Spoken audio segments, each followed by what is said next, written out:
السلام عليكم، ازيكم عاملين ايه؟ معاكم آية من قناة AK كرافتس. النهاردة الفيديو بتاعنا عن الغرزة الترند الشتا ده. تقريبا كل الفيديوهات الروسية عاملة الغرزة دي، ماشي. هي اسمها تقريبا الغرزة الإنجليزية أو غرزة فيشرمان، تمام. بس هما بيعملوها بطريقة مختلفة شوية، فأنا حبيت أعمل منها كوفية. بصوا، لو شفتوا الانستجرام هتلاقوه كله موجود الغرزة دي، فحبيت اعمل منها قطعة وحبيت اشارككم الشكل بتاعها معايا. بصوا كده، ده الوش بتاعها وده الظهر. بصوا كده، خليني اوريكم. ده ظهر القطعة وده الوش، شايفين؟ ده ظهرها وده الوش بتاعها، تمام. هي غرزة لطيفة جدا مكونة بس من سطرين. يلا نبتدي مع بعض ونشوف هنعمل ايه، ونقول بسم الله الرحمن الرحيم. هنبدأ مع بعض ونشوف هنعمل ايه. بصوا كده، اول سطر معايا عبارة عن سطر وش. طيب، اساس الغرزة بتاعتي ايه؟ بصوا كده، اساس الغرزة بتاعتي هي عبارة عن غرزة عدلة وغرزة مقلوبة، تمام. يعني بشتغل غرزة عدلة وغرزة مقلوبة، غرزة عدلة وغرزة مقلوبة، تمام. وبعد كده بنبتدي الغرزة بتاعتنا من تاني سطر. يعني اول سطر عندي اعتبروا ان انا اشتغلت سطر كامل غرزة عدلة وغرزة مقلوبة بس، وبعد كده هنبتدي نشتغل الغرزة بتاعتنا. طيب، هنشتغلها ازاي؟ خليكم معايا.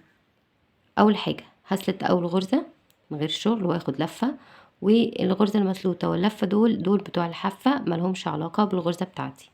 اول غرزة طبعا عندي غرزة عدلة، هشتغلها غرزة عدلة عادي، تمام.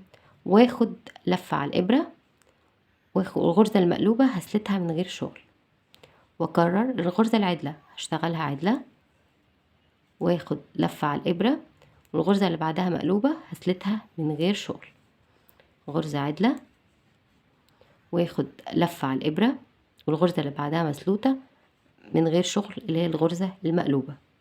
هكرر، غرزة عدلة، لفة، الغرزة المقلوبة هسلتها من غير شغل، غرزة عدلة، لفة، الغرزة اللي بعدها مقلوبة هسلتها، واكرر لحد نهاية السطر. وهبتدي سطر الظهر او تاني سطر في الغرزة بتاعتي. بصوا كده هنعمل ايه. تاني سطر عندي هعمل ايه؟ دي غرزة الحافة بتاعتي، تمام. بعد كده هعمل ايه؟ عندي هنا اول غرزة مقلوبة، شايفين؟ اول غرزة عندي غرزة مقلوبة اللي هي سلتها السطر اللي فات من غير شغل، سوري، اللي هي كانت عدلة السطر اللي فات. اول غرزة عندي هنا غرزة مقلوبة اللي هي كانت عدلة السطر اللي فات. هعمل ايه؟ هشتغلها غرزة مقلوبة. بعد كده عندي لفة والغرزة العدلة اللي هي كانت الغرزة المقلوبة اللي اتسلتت السطر اللي فات. بصوا كده، الغرزة المقلوبة مع الغرزة اللفة على الإبرة اللي كانت السطر اللي فات، هنا في السطر ده ظهر لي لأنها غرزة عدلة ولفة. هعمل ايه؟ هشتغل اللفة والغرزة العدلة مع بعض على انهم غرزة واحدة عدلة، شايفين؟ بالشكل ده. نشيل كده ونخلي الخلفية بيضة عشان يبان اكتر. عندي الغرزة مقلوبة هشتغلها مقلوبة. بعد كده عندي لفة وغرزة عدلة هشتغلهم الاتنين مع بعض غرزة واحدة عدلة. تاني، عندي الغرزة المقلوبة هشتغلها مقلوبة، والغرزة اللفة والغرزة العدلة هشتغلهم الاتنين مع بعض غرزة واحدة عدلة بالشكل ده. تاني، مقلوب، وبعدين اتنين مع بعض عدل، مقلوب، بعدين اللفة والعدلة هشتغلهم الاتنين مع بعض عدل، واحدة مقلوب،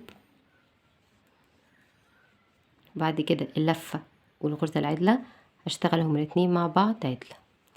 بصوا ده كده الشكل معايا، وهكرر بالشكل ده لحد نهاية السطر. خلصت السطر رقم 2 وهبدأ السطر رقم 3. السطر رقم 3 هو عبارة عن تكرار للسطر رقم 1، يعني بشتغل غرزة عدلة ولفة وصلة الغرزة المقلوبة، غرزة عدلة، لفة وصلة الغرزة المقلوبة، غرزة عدلة ولفة وصلة الغرزة المقلوبة. وبكده بنكون خلصنا الغرزة بتاعتنا. هي غرزة بسيطة جدا مكونة من سطرين، تمام، بس ممكن نعمل منها قطع عايزينها تقيلة للشتاء. يعني انا شفت منها عاملين منها بلوفر كان حلو جدا، وغرزة شيك تنفع حريمي. بصوا الغرزة تقيلة، شايفين سمك الغرزة نفسها تخين، فتقيلة جدا وكوزي، تنفع للشتاء وبتدفي قوي على فكرة. تمام، عاملة زي البطانية اكتر لانها زي ما يكون طبقتين.